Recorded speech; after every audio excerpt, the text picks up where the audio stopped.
Assalamualaikum warahmatullahi wabarakatuh. Bismillahirrahmanirrahim. Alhamdulillah wassalatu wassalamu ala Rasulillah. La haula wala quwata illa billahil aliyil azim. Amma ba'du. Para rekan-rekan guru PAI yang dirahmati oleh Allah Subhanahu wa taala. Alhamdulillah pada hari ini kita bisa ketemu meskipun secara daring ya melalui channel YouTube ini dalam acara pembinaan virtual daring untuk momen kali ini yaitu mempersiapkan PAT penilaian akhir tahun. Nah, ketika penilaian akhir tahun kita laksanakan, berarti kita melaksanakan sebuah penilaian sumatif ya. Jadi penilaian ada penilaian formatif, ada penilaian sumatif. Nah, di akhir tahun ini kita melaksanakan penilaian sumatif. Mohon kepada Bapak Ibu guru PAI untuk bisa mempersiapkan dengan baik instrumen penilaian sumatif, jangan lupa sesuai dengan kurikulumnya masing-masing ya. Jadi ketika kita menggunakan kurikulum 2013, jangan lupa untuk kita mengacu kepada adik-adik yang kita ajarkan pada semester itu, dan kemudian ketika kita melaksanakan kurikulum merdeka, maka kita mengacu kepada TP-TP yang kita ajarkan. Nah, kali ini saya berharap Bapak Ibu semua untuk bisa menyusun instrumen penilaian sumatif di akhir tahun ajaran ini dengan sebaik-baiknya dan dengan melalui tahapan-tahapan yang mestinya dilalui oleh guru ketika menyusun instrumen. Kalau biasanya kan kita menyusun instrumen kadang-kadang tidak menggunakan kisi-kisi. Ketika kita menyusun soal, comot sana, comot sini, kemudian tidak menyusun kisi-kisi. Ada juga yang menyusun kisi-kisi, namun tidak mengacu kepada kompetensi dasar dan indikator kunci. Nah, kali ini saya ingin menjelaskan kepada Bapak Ibu sekalian tentang hal itu. Nah, Bapak Ibu, bahwa di dalam kompetensi dasar kita KD itu harus kita buat menjadi harus kita breakdown. KD itu harus kita breakdown menjadi indikator. Nah, ke indikator untuk pengukuran pencapaian kompetensi. Nah, saya akan menyampaikan dulu tentang indikator. Jadi indikator ini untuk indikator pencapaian kompetensi yang merupakan sebagai indikator untuk pengukur ketercapaian KD ini terdiri dari 3 jenis, yaitu yang pertama indikator namanya indikator kunci, indikator pencapaian kompetensi kunci. Kemudian yang kedua indikator pencapaian kompetensi pendukung, dan yang ketiga adalah indikator pencapaian kompetensi pengayaan. Nah, untuk pertama yaitu indikator pencapaian kompetensi kunci ini yang harus kita perhatikan, dan inilah nanti yang akan kita buat soal ya Bapak Ibu ya. Jadi indikator kunci ini merupakan indikator yang sangat memenuhi kriteria UKRK, yaitu urgensinya, keterkaitan, relevansi, dan keterpakaian. Nah, indikator ini harus penting untuk bisa mencapai KD. Urgensi artinya bahwa indikator ini merupakan indikator yang penting untuk bisa membantu peserta didik mencapai KD. Kemudian keterkaitan, ada kaitannya dengan kompetensi dasar yang kita ajarkan secara langsung, ya ada keterkaitan langsung, tidak langsung, maka ini secara langsung.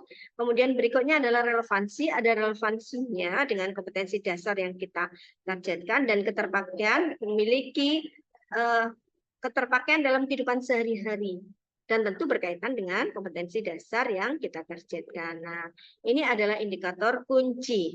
Nah, indikator kunci ini kompetensi yang dituntut dalam indikator kunci adalah kompetensi minimal yang terdapat dalam KD. Karena itu indikator kunci harus memiliki sasaran untuk mengukur ketercapaian standar minimal dari KD. Nah, ini harus kita tulis di RPP, kemudian kita aktualisasikan dalam pembelajaran, dan juga dikuasai oleh peserta didik untuk tercapaian KD. Kemudian yang kedua, ini namanya adalah indikator pendukung. Jadi indikator pendukung ini adalah indikator yang bertujuan untuk membantu.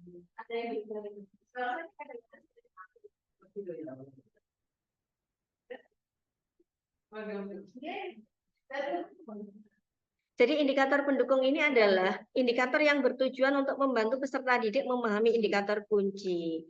Jadi kan tadi ada indikator kunci yang akan membantu, merupakan indikator standar minimal dari KD. Indikator pendukung ini akan membantu peserta didik dalam memahami indikator kunci atau disebut juga dengan indikator prasyarat. Artinya indikator ini merupakan sebuah indikator yang kompetensinya itu menjadi syarat untuk mempelajari KD selanjutnya. Jadi kompetensi yang sebelumnya telah dipelajari oleh peserta didik berkaitan dengan indikator kunci yang dipelajari. Nah, ini adalah indikator pendukung. Kemudian yang ketiga dari indikator macam-macam IPK, ini adalah indikator pengayaan. Jadi indikator pengayaan ini memiliki tuntutan kompetensi yang lebih tinggi dari tuntutan kompetensi dasar. Ya, jadi standar minimal kompetensi dasar. Dan indikator ini tidak harus ada memang di dalam RPP kita. Yang paling penting tadi indikator kunci. Dan indikator ini dirumuskan apabila potensi peserta didik memiliki kompetensi yang lebih tinggi dan perlu peningkatan yang baik dari standar minimal KD. Ya, misalkan di tempat kita, di sekolah kita, ternyata untuk mempelajari materi sholat, peserta didik sudah memiliki kompetensi yang lebih tinggi dari tuntutan KD.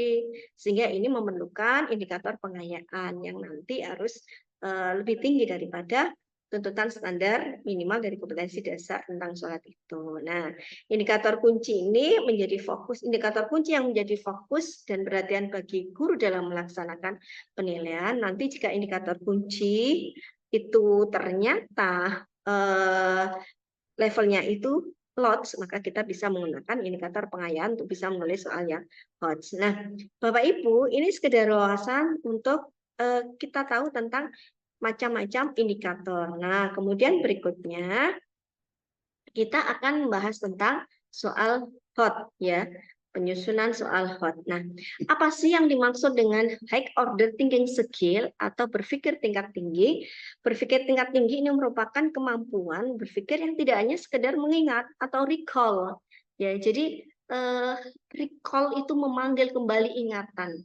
Misalkan waktu kita mengajar, kita sampaikan kepada peserta didik bahwasannya rukun iman itu ada 6. Nah, ketika itu kemudian peserta didik ditanya lagi tentang rukun iman, jumlahnya ada berapa, maka dia tinggal memanggil kembali ingatannya pada saat kita terangkan bahwa rukun iman itu ada 6. Nah, ini recall namanya, mengingat kembali.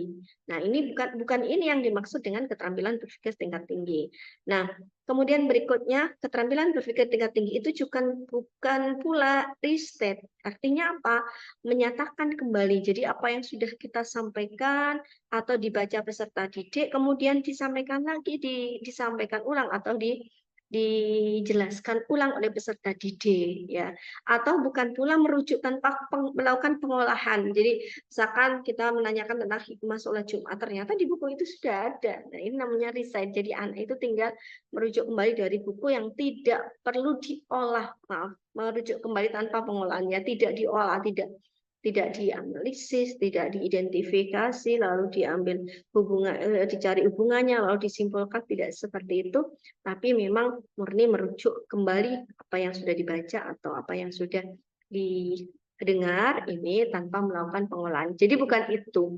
Kemudian apa sih berpikir tingkat tinggi? Di sini kita ingat kembali tentang dimensi proses kognitifnya ala taksonomi Anderson, ya, ala Anderson, di mana Anderson itu menyampaikan di situ merevisi dari taksonominya Bloom bahwa proses kognitif itu ada 6 ini. Yang pertama ini adalah mengingat atau C1, yang kedua memahami atau C2, yang ketiga mengaplikasi atau C3, kemudian yang keempat adalah menganalisis C4, kemudian mengevaluasi C5, dan berikutnya adalah mengkreasi atau C6. Nah, C1, C2, C3, C4, C5, C6. Nah, ini kalau diklasifikasi Bapak Ibu yang merupakan LODS ya, keterampilan berpikir tingkat low itu paling bawah, paling rendah. Ini low order thinking skill ini adalah mengingat atau C1. Kemudian yang MODS, middle order thinking skill, ini adalah memahami dan mengaplikasi. Kemudian yang HOT, yang C3, C4, C5, dan C6 ini menganalisis, mengevaluasi, dan mengkreasi. Tapi kalau kita klasifikasi ke level soal, Maka ini ada level soal 1, level 2, dan level 3. Yang dimaksud dengan level 1 ini adalah soal dengan pengetahuan dan pemahaman. Jadi mengingat dan memahami itu termasuk soal level 1. Kemudian soal level 2 adalah mengaplikasi. Kemudian soal level 3 ini adalah yang penalaran, yaitu C4 menganalisis, C5 mengevaluasi, dan C6 adalah mengcreate atau mencipta, mengkreasi. Nah, ini kalau level soal, jadi ada 3 ini. Ada level 1, 2, 3. C1 dan C2 ini level 1, C3 ini level 2, dan C4, 5, 6 ini adalah level 3. Nah, kemudian yang dimaksud dengan pengetahuan dan pemahaman ini adalah mengingat kembali atau menjelaskan ide atau konsep. Biasanya kata kerja yang digunakan adalah mengingat, mendaftar, mengulang, menirukan, menentukan, dan lain-lain. Kemudian untuk yang menjelaskan ide atau konsep ini menjelaskan, misalkan, jelaskan pengertian iman kepada Allah. Nah, itu ya, jelaskan yang dimaksud dengan kiamat sugra atau kubro. Nah, ini ya, atau mengklasifikasi, menerima, melaporkan. Kemudian yang aplikasi ini menggunakan informasi pada domain berbeda. Jadi menerapkan sebuah informasi diterapkan pada misalkan secara kontekstual. Nah, ini kata kerja yang digunakan adalah biasanya menggunakan, mendemonstrasikan, mengilustrasikan, mengoperasikan, dan lain sebagainya. Kemudian untuk yang penalaran C456 ini adalah menspesifikasi aspek dengan kata kerja membandingkan, memeriksa, mengkritisi, menguji, atau mengambil keputusan sendiri, termasuk mengevaluasi ini. Kata kerjanya adalah evaluasilah, nilailah, sanggahlah, putuskan, pilihlah, atau bagaimana mendukung ya. Itu. Kemudian berikutnya yang create atau mengkreasi, ini adalah dengan mengkreasi ide atau gagasan dengan kata kerja biasanya mengkonstruksi, mendesain, kreasi, mengembangkan, menulis, dan memformulasikan, dan lain-lain. Nah, ini adalah dimensi proses kognitif. Nah, jadi level kognitif itu ada 3 ini ya Bapak Ibu. Level 1 itu adalah pengetahuan dan pemahaman, di mana level 1 ini adalah mengukur pengetahuan faktual, konseptual, dan prosedural. Kemudian level 2 ini adalah mengaplikasi, di mana pada level ini adalah peserta didik dituntut untuk menggunakan pengetahuan faktual, konsep, dan prosedur tertentu pada konsep lain, pada mata pelajaran yang sama, atau pada mata pelajaran yang berbeda. Kemudian juga yang termasuk mengaplikasi adalah menggunakan pengetahuan faktual, konsep, dan prosedural untuk menyelesaikan masalah kontekstual, jadi situasi lain. Ini mengaplikasi. Kemudian yang termasuk penalaran, level 3, ini adalah menggunakan penalaran dan logika untuk pengambilan keputusan atau mengevaluasi, memprediksi, merefleksi, dan menyusun strategi atau strategi baru atau untuk pemecahan masalah. Jadi ini Bapak Ibu tentang HOTS ya, High Order Thinking Skill. Nah, termasuk kategori dari HOTS ini adalah jika peserta didik dituntut untuk mengukur kemampuan berpikir tingkat tinggi. Jadi tadi sudah ada dimensi proses kognitif di mana yang termasuk HOTS ini adalah yang C4, 5, 6, menganalisis, mengevaluasi, dan juga mengkreasi atau mencipta. Nah, jadi ketika kemampuan berpikirnya itu tingkat tinggi, berarti itu termasuk soal HOTS.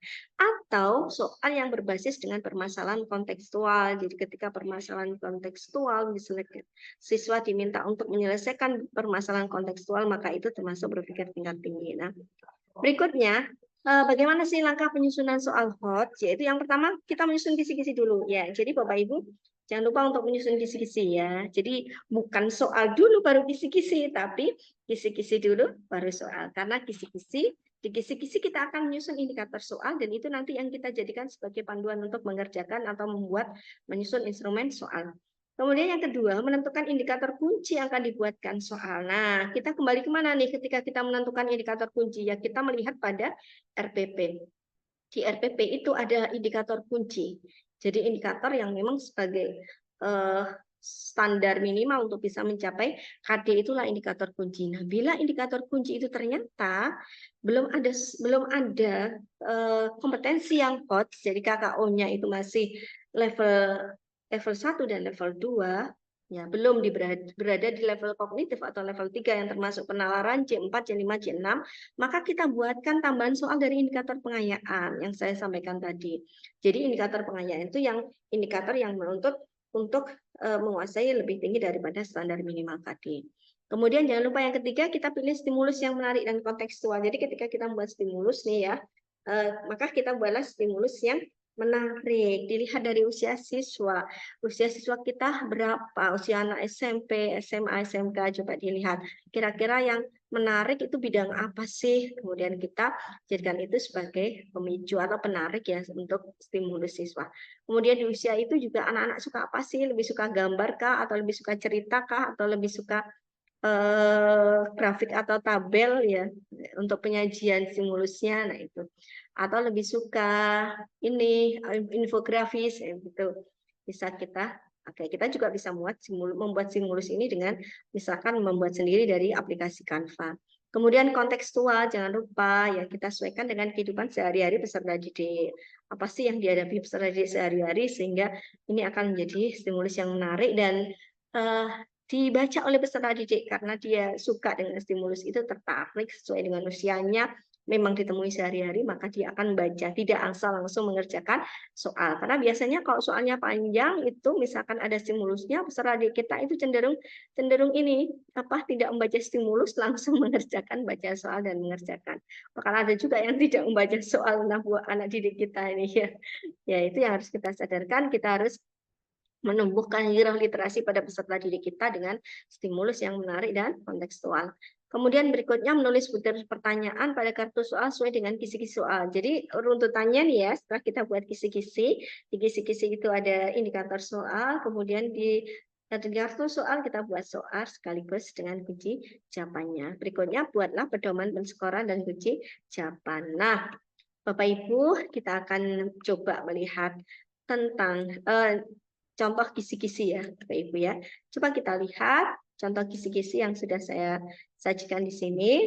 Jadi ini adalah contoh kisi-kisi ya, yang boleh Bapak Ibu tambahi kalau misalkan pengen lebih lengkap lagi. Di sini ada komponen kompetensi dasar, kemudian ada IPK. Di sini ada nomor juga ya, nomor tapi beda dengan nomor soal ya. Nomor ini adalah nomor urut dari kisi-kisi ini. Jadi di sini ada nomor, ada kompetensi dasar, ada IPK, indikator pencapaian kompetensi, ada materi pokok, ada indikator soal, level, bentuk soal, dan nomor soal. Nah, ketika kita mengisi di kolom kompetensi dasar, berarti karena kita adalah penulisan soal tes tulis, berarti yang kita ukur adalah pengetahuannya.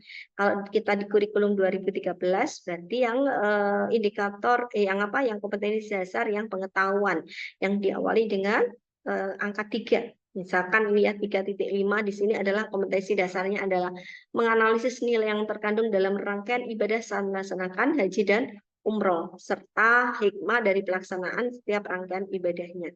Jadi ini adalah kompetensi dasarnya misalkan. Nah, di kompetensi dasar ini terdiri dari apa Bapak Ibu? Yang pertama adalah kompetensi, di sini menganalisis ingat dia. Jadi menganalisis itu termasuk C4 jadi level 3. Kemudian di sini ada materi haji dan umroh. Nah, kemudian di berikutnya adalah ada kolom IPK. Jadi IPK ini harusnya lebih indikator pencapaian kompetensi, kita ambil indikator pencapaian kompetensi yang kunci ya, supaya nanti bisa mengukur KD. Nah, ini harus lebih spesifik dari KD tentunya. Nah, ini ya. Nah, kemudian di sini Bapak Ibu IPK ini misalkan menganalisis nilai yang terkandung dalam rangkaian ibadah saat melaksanakan ibadah haji dan umroh. Kemudian jadi di IPK ini ada ini kompetensi yang sesuai dengan KD, kemudian ada materi yang sama dengan KD. Kemudian berikutnya adalah materi pokok, yang ini materi yang tergambar pada KD, IPK, dan materi pokok ini sama. Kemudian berikutnya kita menyusun indikator soal. Jadi indikator soal ini terdiri dari stimulus, kemudian stimulus ini kondisi yang mau kita jadikan stimulus, ini audiens, kemudian ini kompetensinya, dan ini adalah materinya. Misalkan disajikan sebuah ilustrasi, peserta didik dapat menganalisis nilai dan hikmah yang terkandung yang berkaitan dengan rangkaian ibadah haji dan umroh yaitu sa'i. Nah, jadi di sini sudah lebih spesifik. Disajikan sebuah ilustrasi berarti nanti stimulusnya berupa ilustrasi. Lalu untuk konten, untuk STEM soalnya ini nanti menganalisis nilai dan hikmah yang terkandung dengan materi rangkaian ibadah haji dan umroh yaitu sa'i. Nah, di sini level kognitif ini level kognitifnya sama ya antara IPK dan KD serta indikator soal. Nah, Kemudian level kognitif ini kita isi, ini bukan dimensi kognitif ya, yang C1 sampai C6, tapi di sini level 3 karena ini menganalisis jadi HOTS. Untuk soalnya adalah pilihan ganda dengan nomor soal adalah nomor 1. Nah, kita lihat soalnya Bapak Ibu ya. Nah, ini adalah contoh soalnya. Jadi mata pelajaran BAI kelas 9 semester 1, ini KD-nya tinggal kita pindah. Ini materinya haji dan umroh. Indikator soalnya ini tadi sudah kita tentukan. Jadi ini adalah stimulus, ini adalah stem soalnya nanti ini menganalisis nilai dan hikmah yang terkandung dan berkaitan dengan rangkaian ibadah haji dan umroh, yaitu SAI ini materinya. Nah, lalu berarti ilustrasinya ini tentang SAI. Jadi ini kata kuncinya di sini. Ilustrasi apa? Berarti ilustrasinya tentang apa? Berarti tentang rangkaian ibadah haji dan umroh, dan lebih spesifik di indikator soal ini adalah tentang SAI. Nah, nanti stem soal pertanyaannya berarti nanti ini menganalisis Bapak Ibu ya. Jadi nanti kompetensi siswa harus menganalisis ketika menjawab soal itu. Nah, contoh ilustrasinya, saat melaksanakan rangkaian ibadah umroh setelah tawaf, lalu Pak Salman melanjutkan dengan sa'i. Meskipun panas dan capek, Pak Salman berupaya untuk melakukannya. Pada saat sa'i, Pak Salman teringat pada peristiwa pengorbanan istri Nabi Ibrahim, yaitu Siti Hajar dan anaknya Ismail. Usaha dan kerja keras Siti Hajar mencari setetes air di tengah padang pasir yang terik dan tandus untuk bayinya yang bernama Ismail. Nah, ini adalah ilustrasi tentang sa'i yang tadi ditanyakan di sebuah indikator ini. Nah, kemudian stem soalnya adalah berbunyi, berdasarkan ilustrasi tersebut, nilai dan hikmah yang terkandung di dalamnya. Jadi ini sudah mengarah kepada ini penganalisis, maaf ya Bapak Ibu. Jadi ini sudah mengarah kepada nilai dan hikmah yang terkandung di dalamnya. Di dalam mana di dalam materi rangkaian ibadah haji umroh, yaitu sa'i yang ada di ilustrasi ini. Jadi ini kompetensinya adalah ini maaf, kompetensinya adalah menganalisis. Nah, di sini ada pilihan A, terus kerja akan buahkan ini nilainya, ini kemudian hikmahnya akan membawakan hasilnya diharapkan. Kemudian percaya diri akan bawa pada kesuksesan, kesederhanaan akan melihat orang yang di bawah kita, kasih sayang akan membuat orang lain merasa nyaman. Nah, pilihan atau option ini terdiri dari proses analisis berdasarkan materi. Jadi ini juga harus terdiri dari proses analisis dari materi ini. Materi akan ibadah haji dan umroh, sehingga pilihan ini adalah pilihan yang homogen, jadi menyebabkan siswa akan berpikir mana sih yang paling benar di antara pilihan-pilihan ini, karena pilihan ini semuanya juga mengandung nilai hikmah, tapi ternyata ada yang paling benar, itu yang berkaitan dengan stimulus jika dianalisis dengan tepat. Nah, ini adalah contoh penulisan soal HOTS ya Bapak Ibu. Nah, saya sih berharap Bapak Ibu untuk bisa menulis soal dengan proporsi ya. Ada yang LOTS, MODS, dan HOTS dengan proporsi paling tidak ya. HOTS-nya itu bisa banyak ya 30%. Ya, untuk yang tengah-tengah atau MODS level LOTS yang level 1 berapa persen? Ya mungkin 30, yang level 2 itu 40, yang level 3 30%, sehingga anak-anak akan lebih keterampilan berpikir tingkat tinggi, berpikirnya lebih tinggi lagi. Nah, ini adalah isi penulisan soal. Nah, Bapak Ibu silahkan buat soal dan sesuaikan dengan KD-KD yang Bapak Ibu ajarkan, dan jangan lupa untuk kita menggunakan membuat proporsi untuk soal yang baik. Terima kasih, semoga bermanfaat. Selamat mengamalkan. Jika kurang jelas silakan japri pada saya. Jangan lupa diisi komen di sini untuk menyatakan bahwa Bapak Ibu sudah hadir di pembinaan ini. Terima kasih, semoga sehat semua, semangat ya, semangat, dan semoga amal ibadah kita diterima menjadi amal jariah. Amin ya rabbal alamin. Akhirul kalam, wabillahi taufiq wal hidayah. Assalamualaikum warahmatullahi wabarakatuh.